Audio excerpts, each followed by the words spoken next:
जुनसुकै इक्जाम दिनभन्दा अगाडि हामीलाई सिलेबसको बारेमा राम्रो ज्ञान हुन जरुरी छ। सिलेबसै थाहा नपाइकन हामी अगाडि बढ्न सकिँदैन, किनकि के पढ्ने, कस्तो खालको इक्जाम आउँछ, बाउन्ड्री लेभल कुन हो भन्ने कुरा एकदम थाहा पाउन जरुरी छ। त्यसैगरी आज हामी के छ, अन्डर ग्रेजुएट कमन इन्ट्रान्स इक्जामिनेसनको सिलेबसको बारेमा डिस्कसन गर्छौँ। यसमा हामी सबैको गर्दैनौँ सीईमा, सिर्फ हामी आज यसमा डिस्कसन गर्दैछौँ MBBS को, BDS को, BSc नर्सिङ को, BASLP को र परफ्युजन टेक्नोलोजीको आज हामी यसमा डिस्कसन गर्छौँ। र बाँकी पनि हामी यसमा अरू भिडियोहरू आउँछ सिलेबस भनेर, त्यो चाहिँ हेर्न सक्नुहुन्छ। आफूलाई कुन चाहिँ पढ्नु मन लागेको छ विद्यार्थी भाइ बहिनीहरूले त्यो चाहिँ हेर्नु होला है। यसमा सबै म डिटेलमा राखिदिएको छु। यो सबै यसको सोर्स कहाँबाट हो, यसको PDF पनि मैले यसको डिस्क्रिप्सनमा राखिदिन्छु, you can check it out. And के छ, मेडिकल एजुकेसन कमिसनले हालेको छ यसकोमा हैन, रिलेटेड कुराहरू त्यहाँबाट पनि विद्यार्थी भाइ बहिनीहरूले चेक गर्न सक्नुहुन्छ।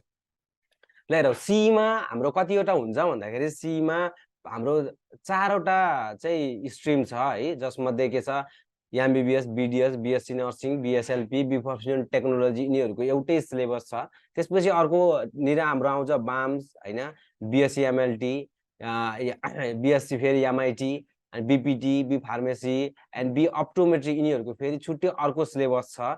देन आफ्टर अर्को BPS र BNS भयो, यिनीहरूको पनि डिफ्रेन्ट सिलेबस छ। त्यो पनि हामीले छलफल गर्छौँ प्रिभियस भिडियोमा। अहिले चाहिँ हामी के छ, फर्स्ट नम्बरको MBBS, BDS, BSc nursing, BSLP, B परफ्युजन टेक्नोलोजीको बारेमा आज हामी के छ डिस्कसन गर्दैछौँ सिलेबसको बारेमा कुरा गर्दाखेरि मार्क्स कति मार्क्सको इक्जाम हुन्छ भन्दाखेरि हाम्रो 200 मार्क्सको इक्जाम हुन्छ। हाम्रो 200 मार्क्सको इक्जाम हुन्छ, जसमा के छ फिजिक्स, केमिस्ट्री, बायोलोजी एन्ड के छ mental agility test, that is the म्याथको बारेमा हुन्छ। अलिकति क्वान्टिटेटिभ र रिजनेटिभ स्किल्स चेक गर्नको लागि यो म्याथ हालेको हो, which is out of syllabus, जुन कुरा हामी +2 मा पढ्दैनौँ। बाँकी कुरा भनेको फिजिक्स, केमिस्ट्री, बायोलोजी हामी +2 मा पढेर आउनु भएको विद्यार्थी भाइ बहिनीहरूले जुन एनइबी साइन्स गर्नु भएको छ उहाँहरूले। यसमा इलिजिबिलिटीको कुरा पनि हामी अर्को भिडियोमा गर्छौँ। अब यसमा हामी सिलेबसको बारेमा कुरा गर्दाखेरि कुन सब्जेक्टबाट कति मार्क्स आउँछ, सबैभन्दा पहिला हामी हेर्दा बायोलोजी, जसमा जुलोजी प्लस बोटनी गरेर 80 मार्क्सको छ, 40 मार्क्स हुन्छ। त्यसपछि र फिजिक्स र केमिस्ट्री छ, जुन पनि के छ पर्फेक्टली इम्पोर्टेन्ट छ, 50 मार्क्स सोध्छ हाम्रो सीईमा। देन म्याथबाट 20 मार्क्स सोध्छ। अब यसकोमा पनि यो वेटेजको बारेमा भयो, यो सबै मिलाएर 200 मार्क्सको चाहिँ हाम्रो इक्जाम हुन्छ। अब हामी डिटेलमा यसको सिलेबस हामी हेर्न सकिन्छ, ताकि कुन पार्टबाट कति मार्क्स आउँछ, कुन पार्ट चाहिँ हाम्रो कतिको इम्पोर्टेन्ट छ भनेर हेर्न सकिन्छ। यहाँनिर हेर्न सकिन्छ हामी, ल यहाँनिर हेरौँ त, जसमध्ये जुलोजीबाट 40 मार्क्सको हामीलाई के छ क्वेसन आउँछ, जसमध्ये 40वटा क्वेसन हुन्छ, 1 मार्क्सको एउटा क्वेसन हुन्छ है, त्यो कुरा ध्यान दिनु पर्यो। हाम्रो एउटा अर्को फर्स्ट नम्बरको टपिकमा हेर्न पर्दा biology, origin and the evolution of the लाइफबाट 4 मार्क्स आउँछ हैन, इम्पोर्टेन्ट धेरै छ। अर्को छ के छ general characteristics and classification of protozoa to कोडाटा, भनेपछि सबै यो फाइलमकोबाट हाम्रो कति आउने भयो 8 मार्क्सको आउने भयो। अर्को छ प्लाज्मोडियम, अर्थोम र फ्रग, जसबाट हाम्रो कतिमा 8 मार्क्स आउने भयो, which is very equally important छ, त्यो एउटा डिटेलमा पढ्नु पर्यो जुलोजीमा। अर्को भनेको human biology and the human diseases बाट चाहिँ हाम्रो 14 मार्क्सको आउँछ, एकदम राम्रोसँग, किनकि अब you are going to be a doctor right, medical प्रोफेसनमा जाने हो भने biology, human biology and the human डिजिजको बारेमा एकदम थाहा पाउनुपर्छ, किनकि पेसेन्टहरू बिरामी भसी नै जाने हो, त्यही भएर कुन रोग लाउँदा के हुन्छ अहिलेबाट डिटेलमा राम्रोसँग पढ्यो भने पछि पनि फर्दर पनि अभियसली नै इजी हुन्छ, त्यो थाहा भएको कुरा हो। त्यही भएर यसलाई के छ 14 मार्क्स छ, त्यही भएर यस्तो मस्तसँग पढ्नु कि यसलाई यस्तो मस्तसँग पढ्नु, टेन्सन छैन। MBBS पढेको हैन सरहरू हुनुहुन्छ, इन्ट्रान्स नेपालमा पढाउनुहुन्छ, यहाँ जोइन गर्न सक्नुहुन्छ, त्यसको लागि यस्तो डिटेलमा पढाउनुहुन्छ आफूले पढेको कुराहरू हैन, मेडिकलमा पढेको इन्ट्रान्समा पढ्न सकिन्छ। अर्को भनेको एनिमल टिस्यु छ, जसबाट 4 मार्क्स हुन्छ। अर्को भनेको सिम्पल सजिलो, अब लास्टमा थोरै मार्क्स आउने छ, इन्भाइरोन्मेन्टल पोल्युसन, एडप्सन र एनिमल बिहेभियर र एप्लिकेसन अफ जुलोजी, 2 मार्क्स भनेर यसमा चाहिँ छुट्याइदिएको छ। देन आफ्टर हामी जान्छौँ के छ बोटनीमा हेरौँ त basic component of the life and the biodiversity, जसबाट के छ सबसे इम्पोर्टेन्ट यही नै देखियो, यहाँबाट 11 नम्बर आइरहेको छ अहिलेसम्म। देन आफ्टर अर्को छ इकोलोजी एन्ड द इन्भाइरोमेन्ट, जसबाट 5 मार्क्स छ, इक्वली एक मार्क्स इम्पोर्टेन्ट हुन्छ है इन्ट्रान्स इक्जाममा, त्यो कुरा ध्यान दिनु। 1 मार्क्स गयो कि 100 जना विद्यार्थीहरू साथीहरू अगाडि गइसक्यो, तिमी you are out of the competition. अर्को भनेको सेल बायोलोजी र जेनेटिक्स, जसबाट 12 नम्बर, जेनेटिक्स त लास्टै इम्पोर्टेन्ट छ, अति नै इम्पोर्टेन्ट छ, 12 नम्बर यस्तो मस्तसँग।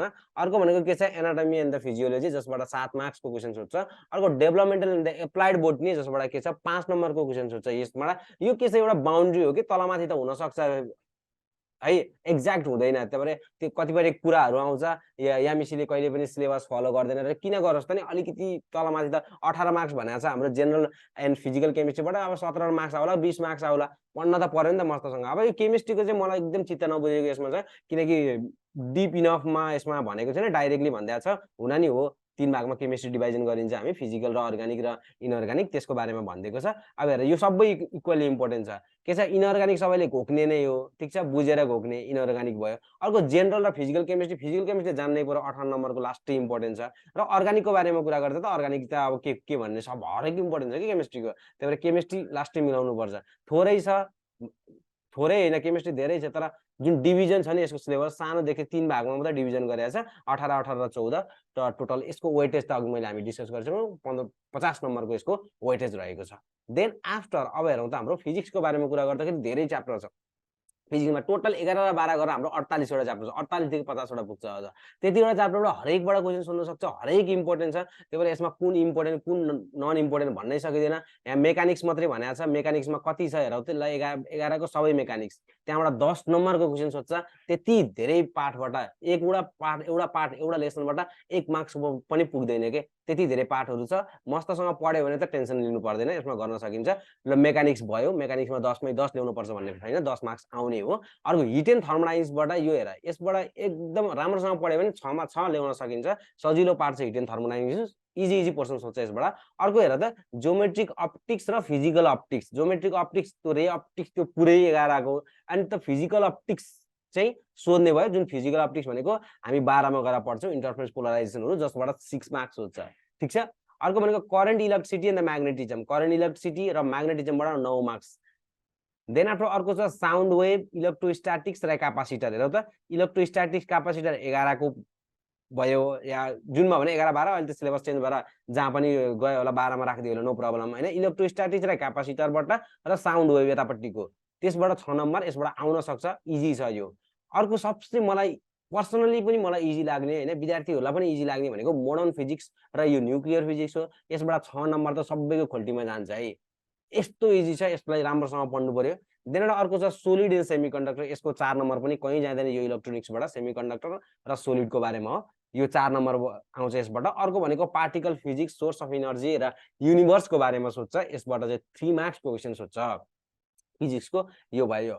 देन आफ्टर अर्को भनेको हामी अर्को बारेमा कुरा गर्दाखेरि म्याथको कुरा गरिहाल्यौँ हामीले म्याथमा सिम्पली 20 नम्बरको क्वेशन सोध्छ हाम्रो म्याथबाट जसमा तपाईको के हुन्छ त नि भन्दाखेरि हामी त्यहाँ 4 वटा सेक्सन हुन्छ हरेक सेक्सनबाट लेख्थ्यौं मैले 4 वटा के छ सेक्सन हुन्छ 4 वटा के छ सेक्सन हुन्छ त्यो पढाइ हुन्छ है 4 वटा सेक्सनबाट हरेक सेक्सनबाट के छ 5 मार्क्स सोध्छ है हरेक सेक्सनबाट 5 मार्क्स हुन्छ क्वान्टिटेटिभ रिजनिङ हैन लजिकल एन्ड द सिक्वेन्शियल र स्प्याचुअलबाट चाहिँ हाम्रो हरेकबाट 5 5 गरेर चाहिँ यसरी क्वेशनहरु सोध्छ र सिलेबसको बारेमा चाहिँ विद्यार्थी भाइ बहिनीहरुले थाहा पाउनु भयो र यसैगरी अर्को इलिजिबिलिटीको बारेमा थाहा पाउनको लागि पनि नेक्स्ट भिडियो हेर्नु होला यसकै प्लेलिस्टमा छ र यो सबै सिलेबस थाहा भयो तपाई इलिजिबल पनि हुनुभयो पढ्नको लागि भने अब कहाँ गएर पढ्ने त नि पढ्ने धेरै इन्स्टिट्युटहरु छ कहाँ गएर राम्रोसँग आफुलाई हैन एकदम बुझ्ने गरेर कहाँ गएर पढ्न सकिन्छ हामी भन्यो भने त्यसको none other than entrance Nepal